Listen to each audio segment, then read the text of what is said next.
Assalamualaikum warahmatullahi wabarakatuh. Saya puji dan syukur kita panjatkan Allah Subhanahu wa taala yang telah memberikan kesehatan kita, sehingga pada siang ini saya ingin memaparkan materi tentang pengawasan yang ditugaskan untuk ujian akhir semester. Pengawasan adalah proses yang sistematik dalam menetapkan standar kerja atau ukuran kinerja dan pengambilan tindakan yang dapat mendukung pencapaian hasil yang diharapkan sesuai dengan standar kinerja yang telah ditetapkan tersebut. Pengawasan berfungsi untuk menetapkan apakah telah terjadi suatu penyimpangan dalam sebuah pekerjaan serta mengambil tindakan perbaikan yang diperlukan untuk menjamin bahwa semua sumber daya pemerintah atau perusahaan telah digunakan seefektif dan seefisien mungkin guna mencapai tujuan dari proyek perusahaan atau pemerintahan. Pengawasan adalah proses untuk memastikan bahwa segala aktivitas yang dilakukan sesuai dengan apa yang telah direncanakan.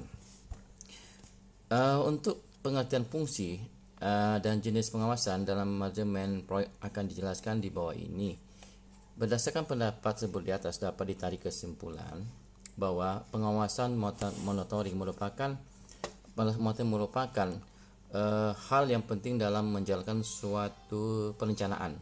Dengan adanya pengawasan, maka perencanaan diharapkan oleh manajemen dapat terpenuhi dan berjalan dengan baik.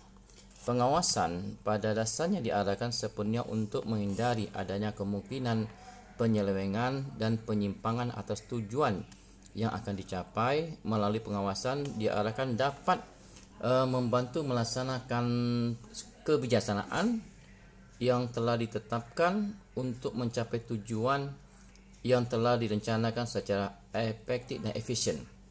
Bahkan melalui pengawasan terciptanya suatu aktivitas yang berkaitan dengan penentuan atau evaluasi mengenai sejauh mana pelaksanaan kerja suatu dilaksanakan. Pengawasan juga dapat mendeteksi sejauh mana kebijakan pimpinan dijalankan dan sampai sejauh mana penyimpangan yang terjadi dalam pelaksanaan kerja tersebut. Konsep pengawasan demikian sebenarnya menunjukkan pengawasan merupakan bagian dari fungsi manajemen di mana pengawasan dianggap sebagai bentuk pemeriksaan atau mengontrol diri pihak yang lebih atas kepada pihak yang di bawah. Dalam ilmu manajemen, pengawasan ditetapkan sebagai tahapan terakhir dari fungsi manajemen. Pengamatan atau atas pelaksanaan kegiatan unit organisasi yang diperlukan untuk menjamin agar seluruh pekerjaan yang sedang dilaksanakan sesuai dengan rencana dan peraturan. Proses kegiatan yang membandingkan apa yang dilaksanakan atau dilaksanakan itu dengan apa yang dikehendaki, direncanakan atau diperintahkan. Hasil pengawasan ini baru dapat menunjukkan sampai di mana terdapat kecocokan dan ketidakcocokan dan menentukan penyebab ketidakcocokan yang muncul. Dalam konteks pembangunan manajemen pemerintahan publik yang bersingkat pada good government, tata kelola pemerintahan yang baik, pengawasan merupakan aspek penting untuk menjaga fungsi pemerintahan berjalan sebagai mestinya. Dalam konteks ini, pengawasan menjadi sama penting dalam menerapkan good government itu sendiri.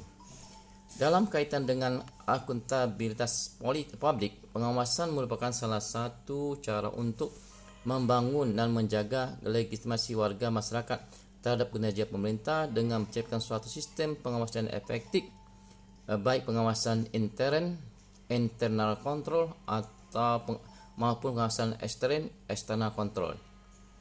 Di samping mendorong adanya pengawasan dari masyarakat.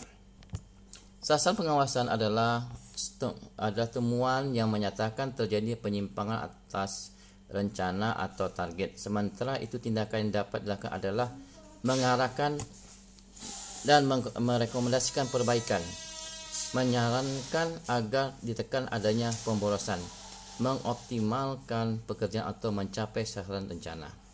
Ada beberapa jenis pengawasan dapat dilakukan yaitu pengawasan intern atau ekstern. Pengawasan intern adalah pengawasan dilakukan oleh orang atau badan yang ada di dalam lingkungan unit organisasi yang bersangkutan.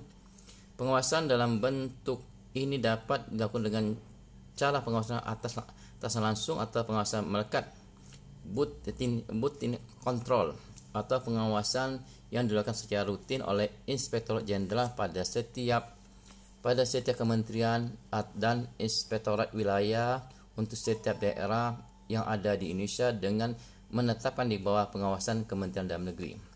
Pengawasan ekstern adalah pemeriksaan yang dilaksanakan oleh unit pengawasan yang berada di luar unit organisasi diawasi.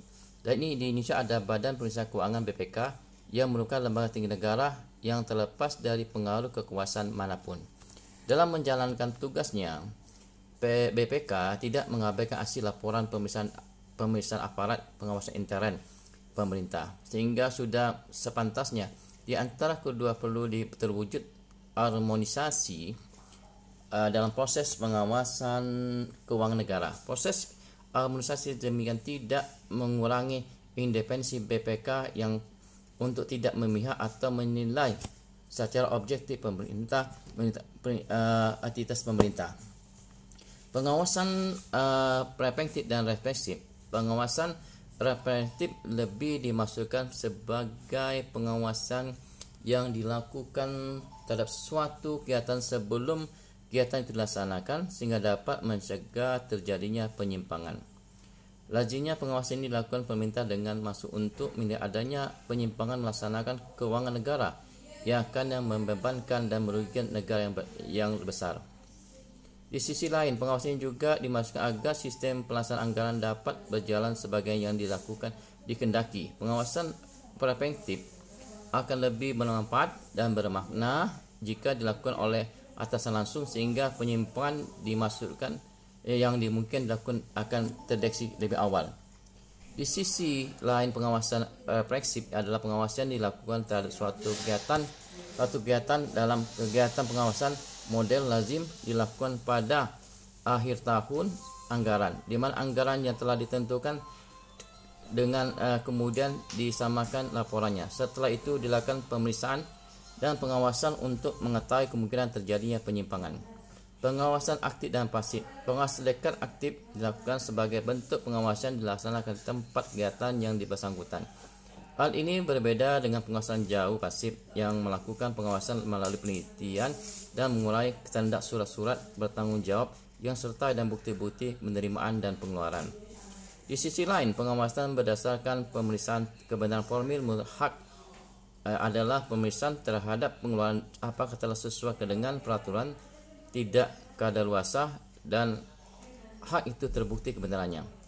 Sementara hak berdasarkan pemeriksaan kebenaran material mengenai maksud tujuan pengeluaran adalah pemeriksaan terhadap pengeluaran apakah telah memenuhi prinsip ekonomi, yaitu pengeluaran tersebut diperlukan dan beban biaya yang serendah mungkin. Pengawasan kebenaran formil menurut hak pemeriksaan kebenaran materi mengenai maksud tujuan pengeluaran. Dalam kaitan dengan penyelenggaraan negara, pengawasan ditunjukkan untuk menghindari terjadinya korupsi, penyelewengan dan pemborosan anggaran negara yang tertuju pada aparatur atau pegawai negeri. Dengan menjalankan pengawasan tersebut diharapkan pengeluaran dan pertanggungjawaban anggaran dan kebiasaan negara dapat berjalan sebagaimana direncanakan. Fungsi pengawasan sebagai penilai apakah setiap unit telah melaksanakan kebiasaan dan prosedur yang menjadi tanggung jawab masing-masing. 2. Sebagai penilai apakah surat-surat dan laporan yang dapat menggambarkan kegiatan-kegiatan yang sebenarnya secara tepat dan cermat. 3. Sebagai penilai apakah pengendalian manajemen sudah mulai memadai dan dilakukan secara efektif. 4. Sebagai peneliti apakah kegiatan telah dilaksanakan secara efektif, yakni mencapai tujuan yang sudah ditetapkan sebelumnya. 5. Sebagai peneliti apakah kegiatan telah dilaksanakan secara efisien. Jadi bisa disimpulkan bahwa fungsi pengawasan ialah untuk memberikan nilai analisis, merekomendasikan dan menyampaikan hasil laporan atau surat yang berhubungan dengan bidang pekerjaan sebuah lembaga atau organisasi yang telah diteliti. Demikianlah penyampaian materi untuk ujian UAS akhir tentang pengawasan. Assalamualaikum warahmatullahi wabarakatuh.